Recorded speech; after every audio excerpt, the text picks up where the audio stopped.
أعوذ بالله من الشيطان الرجيم. Baik teman-teman sekalian, kita akan masuk insya Allah di poin pertama dari 31 itu tentang masalah kurang ikhlas.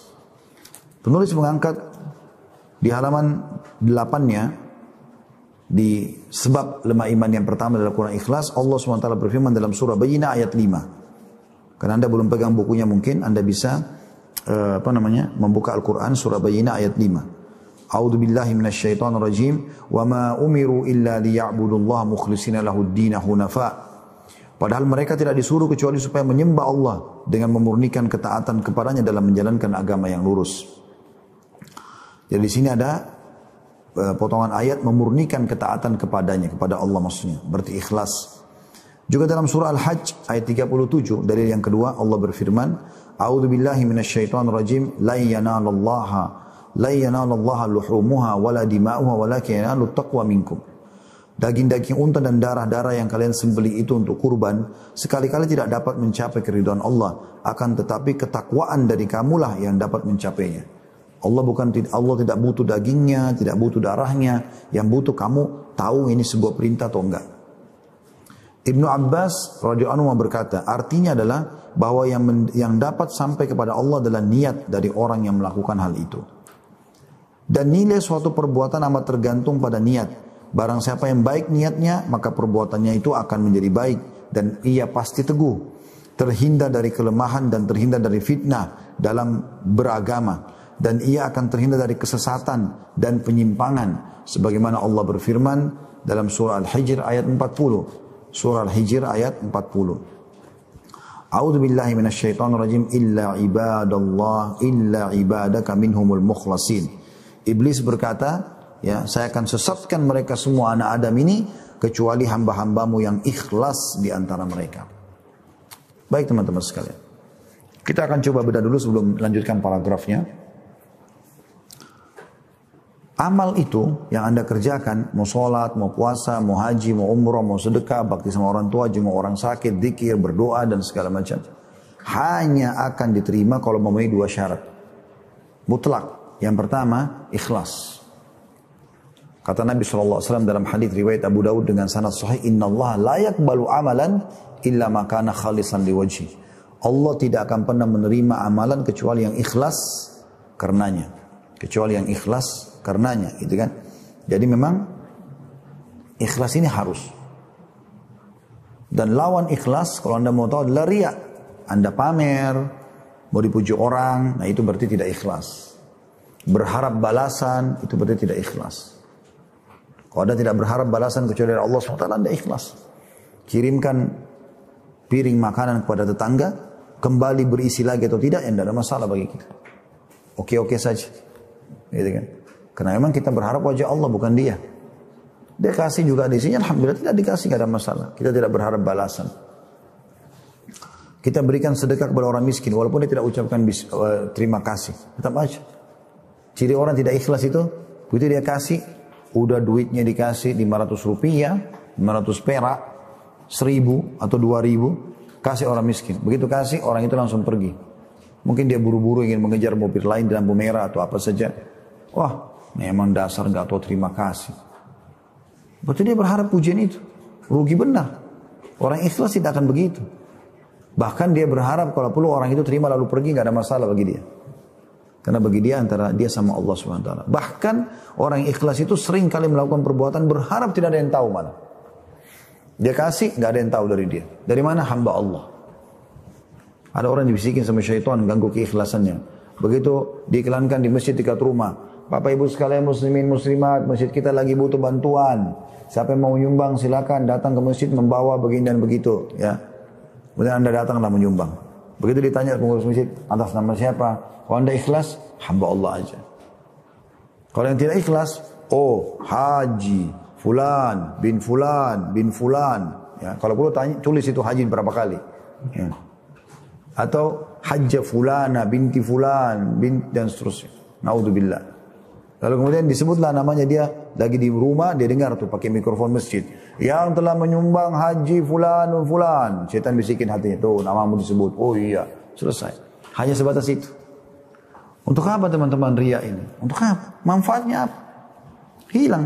Mau ngejar lidahnya orang? Oh, kamu hebat. Kamu dermawan. Kamu soleh. Itu, kamu soleh. Itu yang kau kejar? Apa yang kau dapat? Kenyang ke perutmu? Tambah terang matamu? Bertambah rambut kepalamu? Gak ada sesuatu yang kau dapatkan. Rugi. Gitu kan? Gak ada manfaatnya sama sekali. Tapi orang ikhlas dapat pahala. Dia akan panen itu pada hari kiamat. Kita sebagai seorang muslim yakin, "Wa may ya'mal mithqala dzarratin khairan yara." Siapa yang buat seperti biji sawi dari kebaikan pasti dia akan dapat lihat dan dapat balasannya. "Wa may ya'mal mithqala dzarratin syarran yara." Allah gunakan kalimat dzarrah, dan siapapun yang berbuat seperti biji sawi dari keburukan dia akan lihat. Semua akan didapat. Maka rugi kita butuh di sana. Saya kasih resep kalau orang mau riya sebenarnya. Daripada antum sholat malam, udah 1 jam, 2 jam sholat malam, udah khusyuk, udah berdoa. Terus besok teman kantor juga riya. Semalam kau sholat gak? Saya sholat. Begitu, akhirnya hilang pahala 2 jam. Gak usah repot-repot.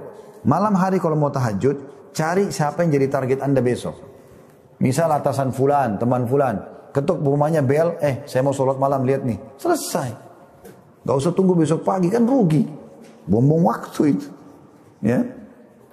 Mereka para salafus saleh teman-teman sekalian berharap agar amalnya tidak diketahui.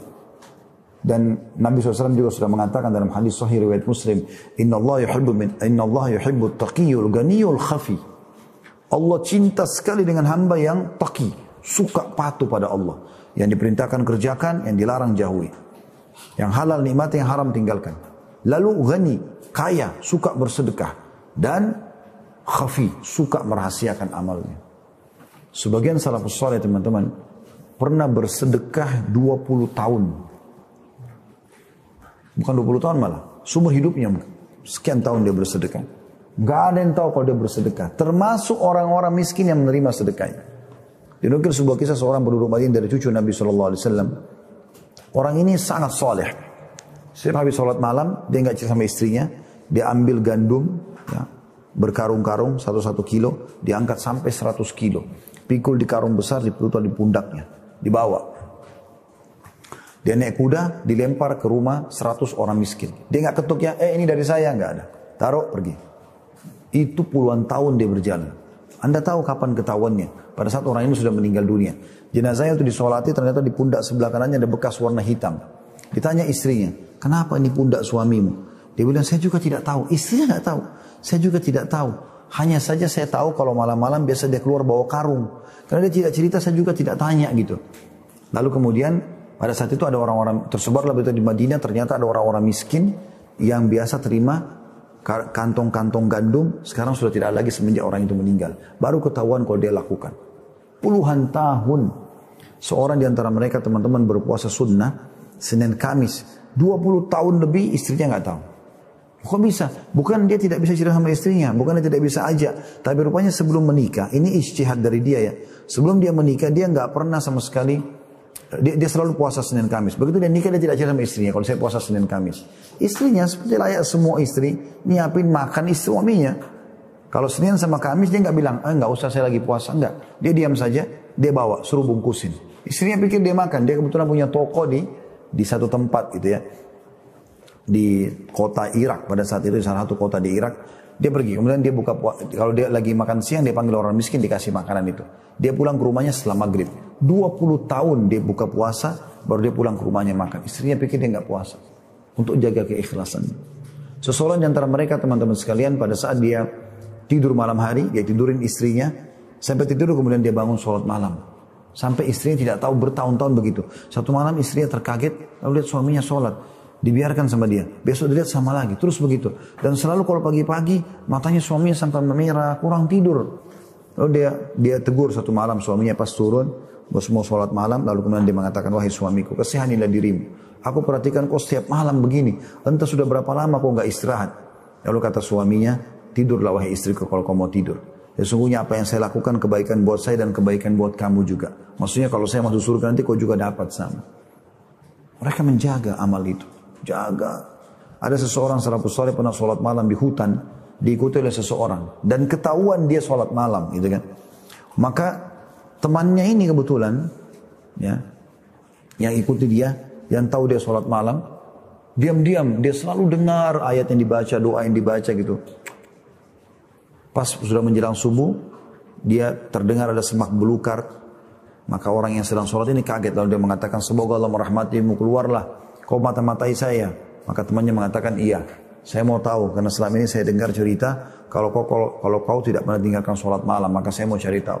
Apa kata orang yang ketahuan amal solehnya ini? Dia bilang apa? Di tengah hutan berdua sama temannya, dia mengatakan, saya mohon kepadamu, tolong rahasiakan apa yang kau lihat. Dia mohon supaya jangan dicerita. Kalau kita subhanallah sekarang terbalik, berharap orang expose.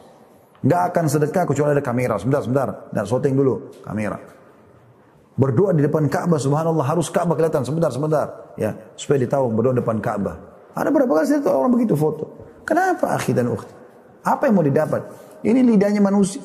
Oh, kamu hebat. Terus apa? Gemukkah kamu? Nggak ada manfaatnya. Gitu. Harus hati-hati. Karena sayang. Amal kita akan dibangkitkan hari kiamat dan kita hanya diterima ya dari amal kita adalah yang penuh dengan keikhlasan. Oleh karena itu disebutkan, kata penulis, diriwayatkan dari Umar bin Khattab radhiyallahu anhu bahwasanya Rasulullah SAW bersabda, innamal a'malu binniyati wa innamal likulli imri'in ma nawa. Sesungguhnya pekerjaan-pekerjaan itu tergantung pada niat-niatnya, dan sesungguhnya setiap orang akan mendapatkan ganjaran perbuatan sesuai dengan yang dia niatkan. Hadis riwayat Bukhari Muslim. Imam Nawawi rahimahullah berkata, ini adalah hadis sahih yang telah disepakati kesahihannya dan disepakati sebagai satu di antara hadis-hadis yang berkedudukan dan keutamanya sangat besar, serta merupakan salah satu di antara hadis-hadis yang menjadi dasar-dasar Islam. Ikhlas adalah di mana pujian dan hinaan manusia sama nilainya di sisimu, dan kesepadanan antara yang lahir dan yang batin pada dirimu. Pada zaman ini keikhlasan merupakan barang langka, dalam kurung tidak ada yang memilikinya, kecuali bagi mereka yang dirahmati Allah, apalagi di tengah kehidupan yang penuh dengan tipu daya, lemahnya muraqabah atau mawas diri dan keyakinan. Kata penulis, saya tidak yakin, saya tidak mengatakan bahwa keikhlasan telah lenyap sehingga dengan begitu saya telah berdusta. Akan tetapi untuk menuju kepada keikhlasan dibutuhkan kesungguhan dan latihan yang terus-menerus atau mujahadah dalam setiap amal perbuatan. Salah satu ciri ikhlas teman-teman sekalian adalah tidak menceritakan amal. Kalau dia ditanya, baru dia jawab. Kalau ada orang tidak ditanya cerita, berarti sudah jelas ria. Terutama masalah ibadah gitu kan. Kau puasa enggak? Kau puasa? Saya puasa. Enggak ada yang nanya. Siapa yang nanya kamu? Halo? Gitu kan. Kan enggak boleh. Gitu kan aneh benar.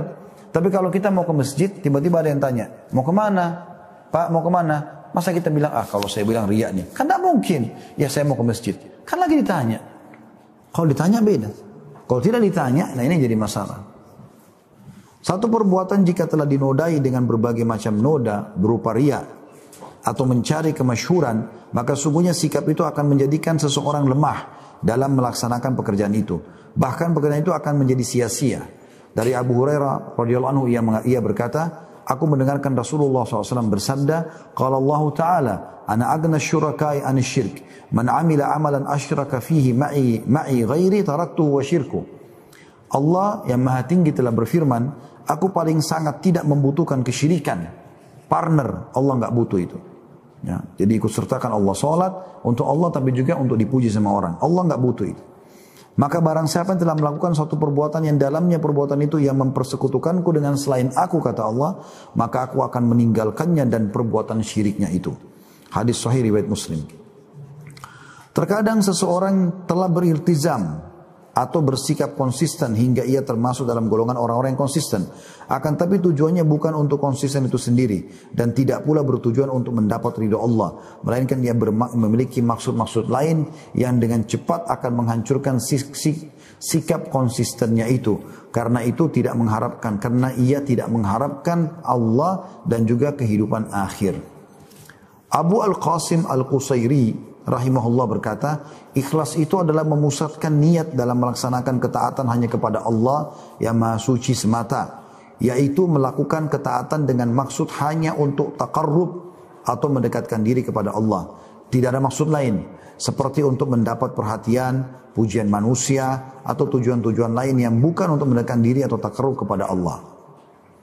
Sahal bin Abdullah At-Tasatturi rahimahullah berkata, ketika orang-orang bijak menafsirkan ikhlas, maka mereka tidak mendapatkan selain pengertian bahwa hendaknya bergerak atau berdiamnya seseorang dalam situasi terlihat ataupun tersembunyi adalah hanya karena Allah semata. Tidak dinodai oleh hawa nafsu ataupun dorongan duniawi. Terakhir paragrafnya teman-teman sekalian, maka barang siapa yang mendambakan keselamatan di dunia dan di akhirat, maka hendaknya ia bersikap ikhlas dan terus-menerus mengawasi niatnya, karena hanya dengan sikap itulah suatu perbuatan memiliki nilai ibadah. Pekerjaan sedikit atau kecil yang disertai keikhlasan itu lebih baik daripada pekerjaan banyak yang hampa tanpa keikhlasan. Saya akan tutup teman-teman sekalian dengan kisah Zubaidah rahimahullah. Anda mungkin tidak tahu siapa Zubaidah. Ya. Itu bukan orang Indonesia, tapi dia adalah salah satu ratu Islam. Zubaidah, namanya dia Amatullah. Ya. Dia adalah istri Harun al-Rashid, salah satu khalifah di zaman Abbasiyah, yang terkenal dengan kekuatannya, keberaniannya dan segala macam. Teman-teman sekalian, Zubaidah ini terkenal sudah cantik, saking cantiknya sampai dipanggil Zubaidah. Zubaidah dari bahasa Zubda. Zubda itu artinya mentega, lembut, warnanya bagus gitu-gitu ya. Orang juga pakainya mudah dan seterusnya. Jadi dia menggabungkan antara kecantikan, kedudukannya sebagai ratu, dan rajinnya beribadah terutama sedekah. Tidak pernah teman-teman ada satu titik kesempatan sedekah kecuali beliau sedekah. Kalau Anda keluar dari Arafah menuju ke Muzdalifah satu waktu Anda pergi haji atau Anda umrah insya Allah, pada saat Allah juga sudah bukakan kembali biidznillah, maka antara Arafah dengan Muzdalifah itu ada gunung, itu umumnya pasti dilewati oleh bus-bus umumnya ya. Di sebelah kanan itu ada gunung, kalau Anda menuju ke Muzdalifah ada tembok seperti tembok benteng tapi tidak terlalu besar ya. Itu panjang sekali, itu adalah saluran air Zam-Zam.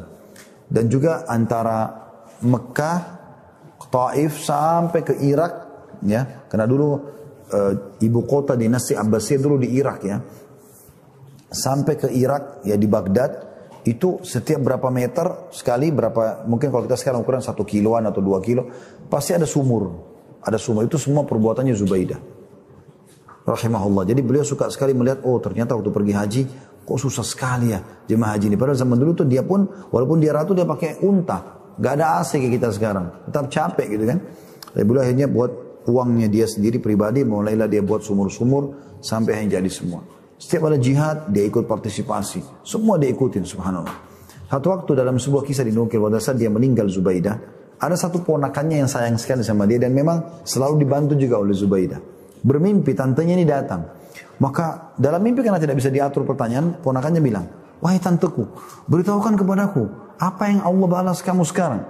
Dia mengatakan, kata tantenya, Zubaidah bilang dalam ini mimpinya ya, Allahu alam, kita tidak tahu, tapi begitu dia mengatakan, semua Allah enggak terima. Kata dia, sedekahmu untuk jemaah haji air tidak diterima, jihad tidak diterima, ini enggak diterima. Lalu kata dia, lalu bagaimana keadaanmu sekarang tante? Kata dia, alhamdulillah Allah selamatkan saya. Justru dengan sholat malam yang saya kerjakan tidak ada yang mengetahuinya. Itu luar biasanya, gitu kan? Jangan juga Anda mengatakan teman-teman, oh kalau begitu berarti kita harus tutupi semua amal soleh. Tidak, Anda sesuaikan. Kalau amal soleh itu memang harus terang-terangan, kayak sholat berjamaah, jihad, Anda mencari nafkah rezeki di luar, Anda haji, kan harus dilihat orang, apa boleh buat? Tinggal kontrol diri. Tapi amal yang Anda sudah kerjakan sendiri, kayak sholat malam, sholat duha, ada orang minta tolong Anda bantu dari belakang, tidak ada yang tahu, Anda mengaji, yang nggak usah dibuka. Karena kalau Anda buka amal yang tersembunyi maka akan menjadi riya.